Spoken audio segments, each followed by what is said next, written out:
8강입니다. 우리 지난 시간에 상품과 화폐의 유통이라고 하는 것이 아무 인간들 사이에서는 이렇게 되는 게 아니라고, 특정한 인간관계가 필요하다는 얘기를 했습니다. 그리고 마르크스는 이게 전통적 공동체에서는 잘 생겨나기가 어렵다라고요. 그래서 공동체들 바깥에서, 다시 말하면 공동체와 공동체 사이에서 상품과 화폐가 발달한다, 이런 얘기를 했습니다. 그리고 화폐는 자기가 공동체가 아닌 것, 즉 화폐적으로 맺어져 있지는 않는 관계를 해치하는 경향이 있다라고 했어요. 즉 화폐는 자기가 고민이 아니면 고민을 해치하고, 자신이 이제 고민 노릇을 한다는 얘기죠. 마르크스는 이걸 두고 전통적 공동체에서 화폐는 생겨나지 않는구나. 즉 다시 말하면 자연은 돈을 낳지 않았다라는 표현도 썼습니다. 오늘은 이제 근대 사회, 근대 자본주의 사회에서 화폐의 기능에 대해서 얘기를 해볼 건데요. 드디어 자본에 우리가 3장에 진입을 한 겁니다. 실제로 화폐는 무엇으로 만들어놨느냐보다 어떤 기능을 수행하느냐가 정말 중요하다고 마르크스는 생각을 했습니다. 이런 얘기 많이 들어보셨을 거예요. 화폐는 가치를 재는 척도이고 유통수단이고 또 벌금이라든지 채무를 내는 지불수단이고 또 가치를 저장해두는, 부를 저장해두는 저장수단이다. 그런데 이제 마르크스가 하고자 하는 얘기는 화폐는 이런 기능을 해요라는 말을 하고 싶은 게 아니라 어떤 기능을 하느냐에 따라서 화폐는 완전히 다른 것이 된다, 이런 얘기를 하고 싶은 거예요. 비유하자면 이런 겁니다. 칼은 칼이에요. 그런데 칼이 도마하고 당근이 있으면 이 칼이 뭐가 되냐면 조리도구가 됩니다. 그런데 칼이 지갑과 복면과 함께 있으면 이게 이제 강도도구, 흉기가 되는 거죠. 똑같은 칼이어도 어떤 배치에 있느냐에 따라서 아주 다른 기능을 수행하게 되고, 다른 기능을 수행하는 안에서 그 칼은 완전히 다른 것이 된다라고 말을 하고 싶은 거예요. 그런데 이제 오늘날은 똑같은 돈이 가치 척도도 되고 유통수단도 되고 지불수단도 되고 가치 저장수단도 되니까 기능에 따라 돈이 다른 게 된다는 말이 무슨 말인지 이해하기가 어려워요. 그러나 우리 시대를 벗어나면 이렇게 여러 가지 기능을 수행하는 화폐가 없기 때문에 역설적으로 기능별로 얼마나 화폐가 다른 것인가를 이제 이해하게 됩니다. 어떤 기능은 되는데 다른 기능은 안 된다. 뭐 교환 수단은 안 되는데 지불 수단은 된다. 이런 식의 말들이 아주 흔하거든요. 그리고 아예 기능에 따라서 그냥 화폐가 따로 존재하는 경우가 있어요. 이를테면 고대 바빌로니아는 세금 같은 거 낼 때니까 지불 수단일 때는 곡물을 써요. 그러나 가치척도, 물가 재정을 관리하고 창고에다 물품들이 얼마 있는지 잴 때는 은을 써요. 세겔이라는 단어를 썼는데 성경에도 많이 나오죠, 세겔. 이런 것처럼 지불수단으로 쓰는 돈, 가치척도로 쓰는 돈이 따로 있는 거예요. 넬레족 기억하실 거예요. 지난 시간에 제가 길게 말했던 넬레족에서 라피아는 지불수단은 된다고 그랬어요. 그러나 물건을 살 수 있는 교환수단, 즉 유통수단은 안 됩니다. 화폐의 역사를 보면 정말로 이런 예를 무수히 접할 수도 있어요. 이것들이 근대에는 한 화폐가 하기 때문에 우리가 그냥 그 느낌이 없는데, 사실은 이 화폐가 지불수단으로 지금 쓰이고 있는지, 채권 채무를 갚을 때 쓰는지, 신용화폐로 이게 유통수단으로 쓰이고 있는지, 가치척도로 쓰이는지에 따라서 실제로는 굉장히 다른 현상이 일어나고 있거든요. 우리 사회에서. 우리는 똑같은 돈이라 모르지만 뭐 베네수엘라에서 갑자기 물가가 어마어마하게 올랐다. 이건 척도로서 믿을 수 없다, 이 화폐를. 여기서 생겨나는 문제인지, 유통수단이 많아서 문제인지, 이게 가치 저장이 안 된다, 이걸로 이 문제인지는 굉장히 다른 현상이 존재하고, 그렇기 때문에 화폐를 기능별로 이해한다는 건 되게 중요합니다. 사회를 진단할 때 다양한 척도를 갖고 있다는 뜻이에요. 우리는 돈이 없으면 무조건 돈이 안 돌아요. 그러니까 경제가 위기면 돈이 안 돌아요. 돈이 말랐어요. 이런 표현을 쓰는데, 그것이 어느 기능에서 문제가 생긴지를 모르면 처방을 할 수가 없어요. 그런 점에서 마르크스가 기능별로 봐야 된다는 말은 자본주의에서 일어나는 다양한 현상들을 이해할 때 되게 중요합니다. 그런데 사실 왜 또 중요하냐면, 마르크스는 왜 여기서 화폐 기능을 얘기할까? 그거는 뒤에 이제 드디어 이 책의 제목인 자본에 대한 얘기가 다음 시간에 나올 텐데, 자본도 알고 보면 돈의 한 가지 기능이에요. 즉 자본으로 쓰이는 돈이 있고 그냥 돈으로만 쓰이는 돈도 있어요. 그래서 자본으로 쓰인다, 돈이. 즉 자본이란 무언가를 설명할 때 돈의 기능을 설명해 두는 건 되게 중요하거든요. 그래서 지금은 일단 돈이 어떤 기능을 수행하는가 이 얘기만 먼저 해두는 거예요. 자, 돈의 기능 얘기를 했는데, 사실 그 자본의 3장에 보면 돈의 여러 가지 기능들, 가치척도일 때, 유통수단일 때, 그리고 이제 마르크스는 전체 합해서 화폐로서의 화폐라고 부릅니다만 지불 수단으로 쓰이거나 가치 저장 수단으로 쓰이거나 또는 축장이라 그러는데 부를 이렇게 저장하는 혹은 세계 화폐, 그 나라들이 화폐 체계가 다른데 지불할 때 쓰이는 화폐들의 기능들이 있는데 그거에 대해서 굉장히 많은 이야기를 했고 각 기능별로 우리 시대의 어떤 현상과 관계가 있는지 이걸 다 설명했는데 제가 제한된 시간에서 이걸 다 설명할 수는 없고요. 뒤에 다음 강의를 염두에 두고 특히 이 책의 제목인 자본과 관련해서 말할 때 되게 의미 있는 기능인 축장 기능, 즉 재산을 계속 불리는 거. 그것도 화폐를 쌓아가지고 다시 말하면 화폐를 가치 저장 수단으로 쓰면서 계속 부를 늘려가는 요 기능. 요것만 가지고 이제 얘기를 할 거예요. 방금 축장 기능이 있다. 재산을 늘리는 쌓는 기능이 있다고 했는데요. 정말로 사람들이 돈을 필요로 할 때 어떤 사람은 가치를 잴 때 필요하고 어떤 사람은 할 때 물건을 살 때 필요하지만 어떤 사람은 자기 재산을 늘릴 때 돈을 필요로 합니다. 돈을 쌓기도 하니까요. 돈을 모으면 제가 첫 시간에 돈이 곧 부는 아니다라고 했어요. 처음에. 돈도 가치를 따로 물어야 된다고. 하지만 어쨌든 가치가 돈으로 표현되는 한에서 돈을 쌓아두는 것은 분명히 가치를 저장하는 기능이 됩니다. 그래서 우리가 그리고 직관적으로 봐서 부자는 누구냐? 부를 많이 가진 사람은 뭐냐? 이렇게 말하죠. 돈 많은 사람. 이때 돈의 기능이 바로 부의 축장 기능이라고 할 수 있어요. 자본 1장에서는 이제 마르크스가 화폐를 또 다른 상품인 것처럼 이를테면 자동차 한 대를 쌀 100포대로 말하면 쌀이 그때 화폐 역할을 하는 것처럼 이렇게 설명을 했어요. 그리고 이것이 실제 이제 화폐 역사에서도 교환 수단을 쓸 때는 금 같은 실제 자기 가치를 갖고 있는 상품이죠. 이렇게 취급을 했어요. 하지만 그렇게 따지면 이제 상품들도 화폐가 될 수 있다라고 했지만 화폐에는 상품과는 다른 매력이 있어요. 화폐 자체에. 물론 이제 마르크스가 한 얘기는 아니지만 우리가 응급 살 때 긴급에 대비해서 집에 현금들 준비하시는 분들 있죠.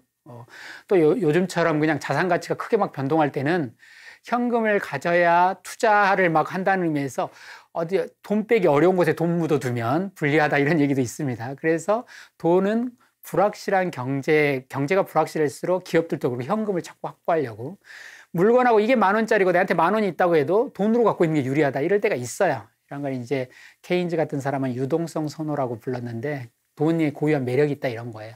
그러나 이제 마르크스는 이런 식으로 말을 합니다. 뭐 비슷한 얘기일 수도 있는데 화폐는 다른 상품들과 다른 매력이 있는데 뭐냐? 언제 어디서든 어떤 상품과도 바꿀 수 있다.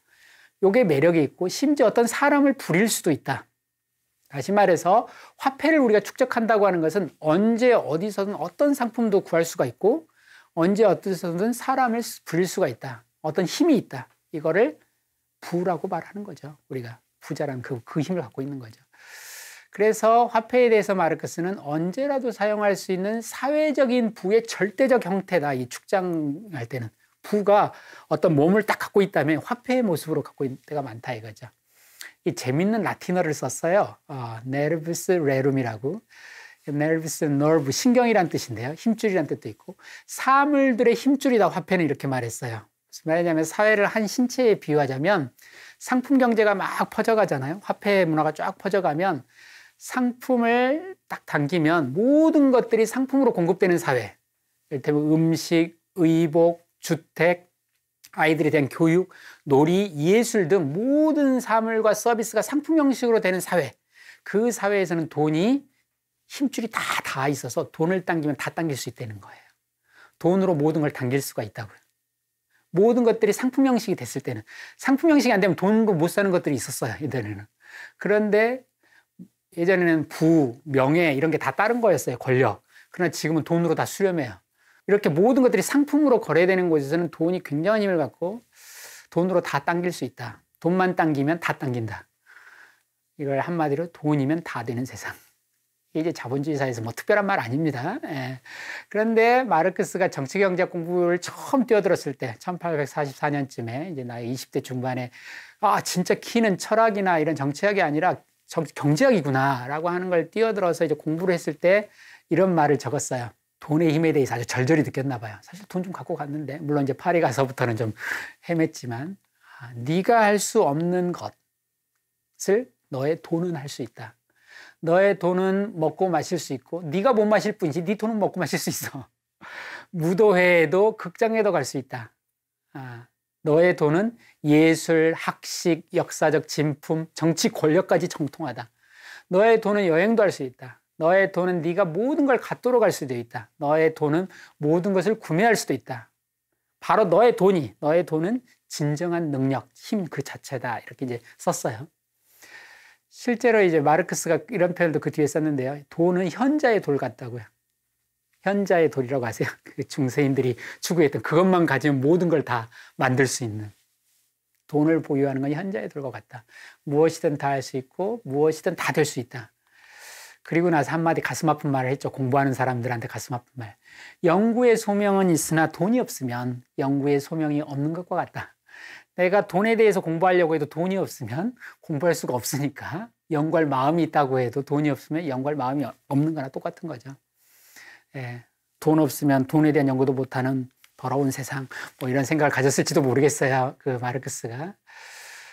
자, 어쨌든 화폐란 그런 점에서 우리 시대의 부가 몸으로 나타나면 화폐의 형태로 나타나니까 그런 점에서 부가 나타났다 이런 말을 쓸 수가 있습니다. 화폐가 곧 부는 아니지만 부가 화폐에 깃들어 있는 한 돈을 많이 쌓아두면 분명히 그 힘을 축적한다고 말할 수 있어요. 화폐에는 이런 기능이 있습니다. 그런데 마르크스는 이 화폐의 축장 기능, 부를 쌓는 기능에서 우리 시대의 두 가지 흥미로운 성격을 발견합니다. 첫째, 축장 수단으로서, 즉 부를 쌓는 수단으로서 화폐는 사회적인 힘을 사적으로 독점할 수 있게 해줘요. 소유할 수 있게. 무슨 말이냐? 사실 화폐가 가치라고 하는 건 지난번에 상품의 가치는 뭐냐라고 했을 때 상품을 생산하는 데 필요한 사회적으로 필요한 노동량이라고 그랬어요. 즉 가치란 사회적인 거예요. 개인이 어떻게 할 수 있는 게 아니에요.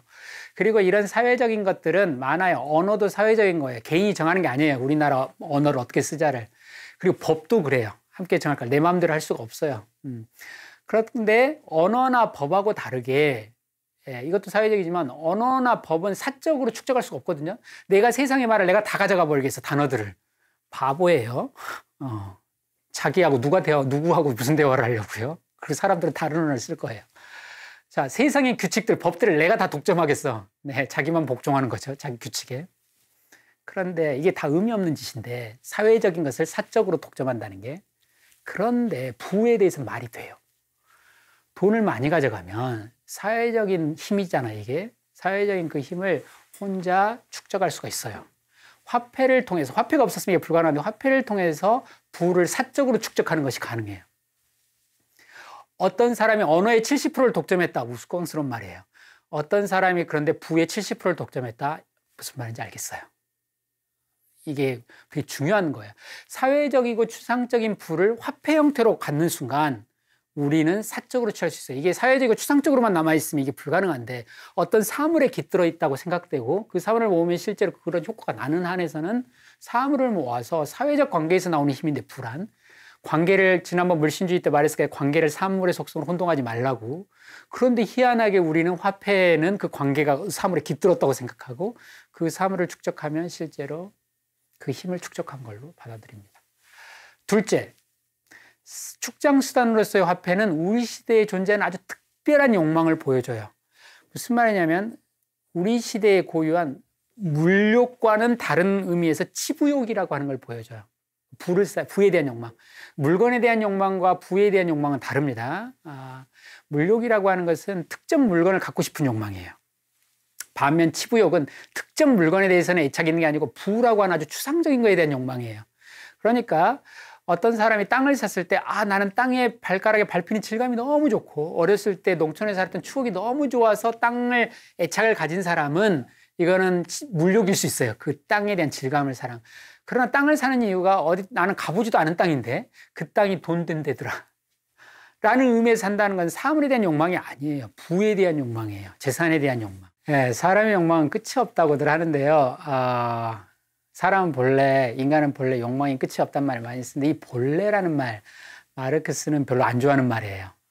역사인물론자인데 역사인물론이라고 하는 것은 시대마다 얼마나 다르게 되는가. 우리 자본론의 본문의 첫 문장이 그랬잖아요. 자본주의적 생산 양식이 지배하는 사회에서의 부는 이 말은 다른 사회 부하고 얼마나 다른 줄 알아? 라는 표현이에요.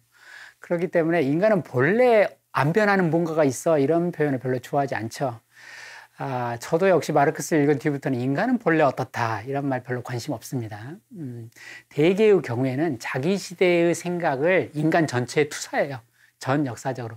우리 시대의 인간에 대해서 이런 생각을 가진 거를 그 시대에 그냥 다 싸잡아서 말하는 경우가 굉장히 많죠. 마르크스는 대강 보고 함부로 말하는 사람들 되게 싫어했어요. 20대 초반에 그 박사 논문 제목이 데모크리투스와 에피쿠르스 자연철학의 차이 이런 건데요. 예, 제가 번역했습니다. 그런데 데모크리투스의 자연철학과 에피쿠르스의 자연철학 둘 다 원자론 주장했고 고대 다 유물론으로 평가받는 사람이에요. 그런데 마르크스는 이 얘기를 했어요. 이 두 사람의 차이, 현미경을 통해서나 발견될 수 있을 정도로 깊이 숨겨져 있다고, 이 둘의 차이가. 그런데 이 두 작은 차이를 알게 되면 두 철학자가 완전히 다른 체계라는 것을 알 거라고. 근데 이걸 모르는 사람은 대충 원자 다 말한 사람 아니야? 원래 물질 얘기한 사람 아니야? 라고 했는데 둘은 완전히 다르다고 말하고 있는 거예요. 제가 예전에 논어 읽다가 그런 표현한 걸 찾았는데 호리가 뭐냐면 가을에 동물들의 털이 가늘어진대요. 그래서 그 호리의 차이, 그 가느다란 털의 차이가 천지를 가른단 말이 있어요. 천지의 격차라고. 아마 거대한 지진은 항상 거기서 시작되는데요. 우리에겐 털끝의 차이로 보는 것이 사실은 천지를 가르는 차이일 수가 있어요. 호리의 차이가 천지를 가른다란 말이에요. 노동가치설 얘기하면 사람들이 이렇게 말해요. 원래 인간이야. 일해서 먹고 살지 다. 일해서 먹고 살지 않은 적 있어? 라고 말을 합니다. 아담도 하느님이 내 보낸 뒤부터는 일해서 먹고 살았을걸? 그런데 그리고 먹고 산 거 나중에 교환할 때 당연히 자기 노동한 만큼 보상받고 싶지 않을까? 힘쓴 만큼 물건값 받으려는 게 당연한 거 아니야? 아담 스미스는 그렇게 생각했을지 몰라요. 그러나 이렇게 말할 수 있어요. 네, 맞아요. 노동해야 먹고 살아요. 그런데 똑같은 노동을 해도 노예의 노동과 근대적 인간 노동자의 노동은 완전히 달라요. 노예도 똑같이 땀방울을 흘리지만 그것은 고대인들의 세계에서 노예의 노동은 소나 말, 쟁기 이런 거 똑같은 생산수단이에요, 노예는. 그런데 근대 노동자는 생산수단이 아니라 생산자예요. 생산자로서 생산 도구를 쓰고 원료에다 작용을 가하는 거예요. 물론 이제 자본주의에서는 국소적으로 생산자의 지위가 줄어들긴 합니다만 어떻든 노예에 관한 법규와 제도 관행과 노동자를 둘러싼 법규, 제도 관행은 완전히 다른 거예요. 그래서 노예로 살래, 노동자로 살래 똑같은 일을 누구도 이거 가지고 혼동하지 않아요. 또 똑같은 밭을 가는데 노예로서 갈래, 노동자로 갈래. 땀방울은 똑같이 흘리지만 그 문제가 아니라는 걸 알기 때문에 그러는 거예요. 그래서 그냥 인간은 원래 노동해야 먹고 사는 거 아니야 이렇게 대강 퉁쳐서 말하면 안 돼요. 욕망도 그렇습니다. 욕망도 물욕과 치부욕은 완전히 달라요. 인간의 욕망은 끝이 없잖아. 네, 맞아요. 고대 사회에도 원시 사회에도 물건에 대한 욕망이 있었을 거예요. 아킬레스가 죽고 나서 그 갑옷을 가지고 오디세우스하고 아이아스가 싸우잖아요. 둘이 싸우는 거 봐도 물건에 대한 욕심 많구나. 갑옷, 귀금속, 여성, 트로이 전쟁은 그놈의 여성 놓고 버리는 이상한 남자놈들의 이상한 싸움이잖아요.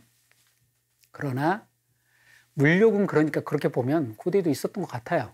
그런데 치부욕은 안 그래요. 무슨 말이냐면 치부욕이라고 하는 게 생기려면 아까 말했잖아요. 만두집 주인이 아파트를 팔고 땅을 산다.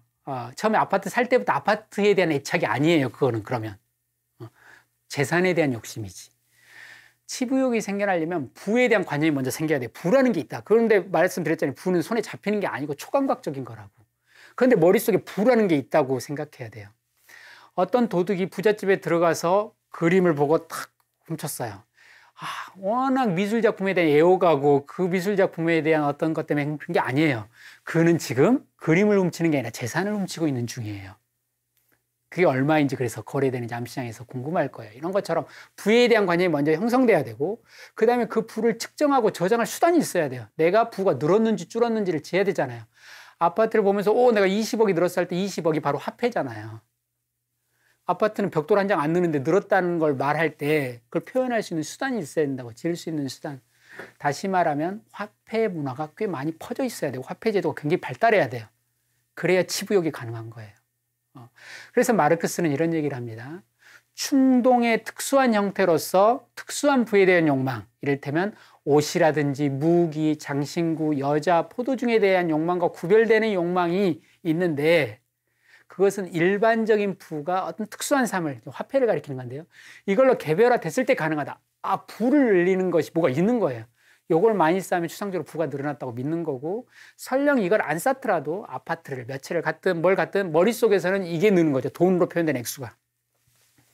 요컨대 화폐가 치부욕의 대상이자 원천인 거다라고 마르크스가 말했어요. 이때 이제 화폐는 이제 부의 축장일 때, 부를 나타내고 있을 때 사람들은 화폐를 원한다고 하는 것은 부를 원하는 거다. 즉 무력은 화폐 없이도 가능해요. 돈 없어도 어떤 물건에 대한 욕심이 있을 수 있어요. 그러나 치부욕은 역사적으로 화폐 경제가 발달하지 않으면, 고대에도 국소적으로 화폐가 발달한 곳에서 치부욕이 발달해요. 그런데 이렇게까지 넓게 사회 전체가 부자 되고 싶은 욕망에 막 시달리고 모두가 부자 되세요, 돈 많이 버세요가 인사가 되고 이런 시대는 화폐 제도가 굉장히 발달한 시대에서 가능한 거예요. 그러니까 부자가 되고 싶은 욕망은 이상한 욕망이죠. 부자가 되고 싶은 욕망은 어느 시대 어느 문화에 있었던 자연스러운 욕망이 아니에요. 인간의 욕망은 끝이 없다고 하지만 부자가 되고 싶은 욕망은 역사적 산물이에요. 왜냐하면 부에 대한 관념이 형성돼야 되니까요. 그리고 부를 잴 수단이 발달해야 하니까요. 부를 측정하고 저장하는 수단이 있어야만 이런 말이 가능하니까요. 즉 화폐 경제가 발달했을 때 치부욕이라는 게 가능하고, 그래서 마르크스가 그 얘기를 한 거예요. 무력과 달리 치부욕은 역사적 산물이다고. 아까 개인에 대해서도 그 얘기를 했는데 지난 시간에 개인은 출발점에 있는 게 아니라 역사적 산물이라고 그런 표현을 쓴 것과 비슷하죠. 정확히 어느 시기부터 치부욕이 생겨났어 이렇게 말할 수는 없어요.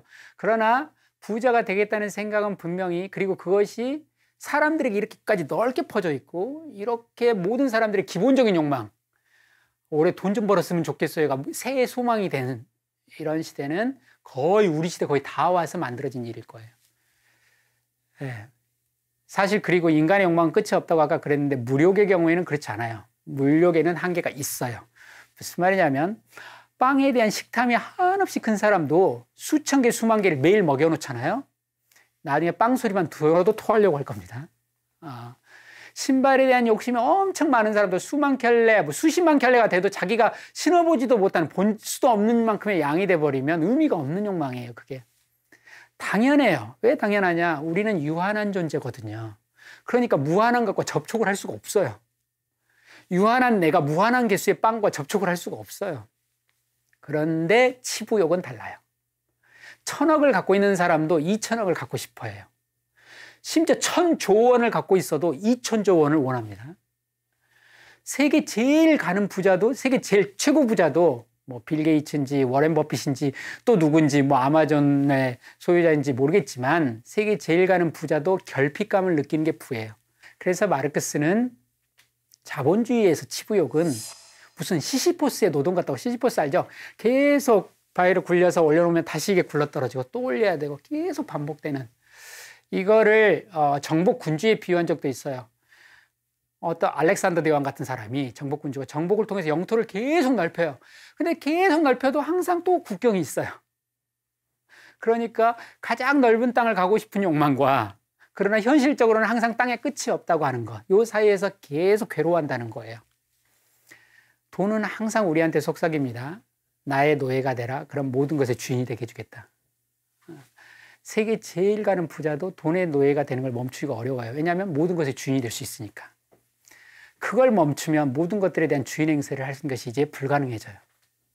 그래서 마르크스는 요거를 뭐라고 불렀냐면 이게 시시포스적이다라고 말했는데, 화폐의 양적 제한성과 질적 무제한성 사이의 모순이다. 무슨 말이냐면 내가 가진 돈은 아무리 벌어도 일정한 양이에요. 1000조 원도 일정한 양이에요. 그런데 내 욕망은 질적으로 무제한적이어서 나는 아직도 모자라요. 양적 제한성과 질적 무제한성 사이의 모순이다고요. 그런데 저는 마르크스가 말한 이런 양적 제한성과 질적 무제한성이란 말을 좀 다른 용법으로 좀 쓰고 싶어요. 물욕과 치부욕을 설명할 때 양과 질이란 말을 제가 좀 쓰고 싶어요. 무슨 말이냐면 물욕은 앞서서 말한 것처럼 양적으로는 한계가 있어요. 그런데 질적으로는 정말 무한하다 싶을 정도로 다양해요. 사람마다 너무 틀려요. 물욕은. 어떤 사람은 자전거에 막 꽂혀가지고 자전거만 막 모읍니다. 아니, 자전거도 아니에요. 자전거 안장만 다른 걸로 모으는 사람들이 있어요. 정말로. 시계에 꽂혀가지고 계속 시계만 모으는 사람도 있고, 시계 끈만 가지고 막 모으는 사람도 있고 그래요. 우표를 막 수집하는 사람, 요즘 우표도 없어졌는데도 그걸 막 수집하는 사람, 더 세분화할 수도 있어요. 그런데 그러니까 물욕은 양적으로는 제한됐지만 질적으로는 너무 다양한데 치부욕은 반대예요. 양적으로는 무한해요. 어디까지 버려야 돼요? 얼마나 버려야 하는지를 알 수가 없어요. 그런데 질적으로는 단조로워요. 동질적이에요.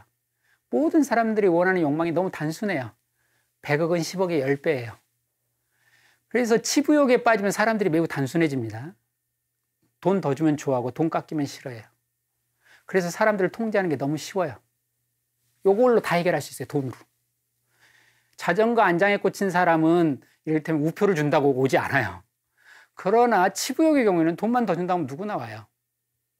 네, 그래서 사람의 욕망의 통제가 너무 쉽죠. 자, 드디어 다음 시간에 우리는 자본 개념하고 만날 텐데요. 돈을 단지 쌓아두는 사람과 돈으로 돈을 버는 사람을 만날 건데, 이제 돈이 늘어난다는 것에 자본을 맞을 준비가 이제 거의 다 된 거예요, 우리가. 방금 치부욕까지 봤으니까요. 네, 오늘 강의는 여기까지 마치겠습니다.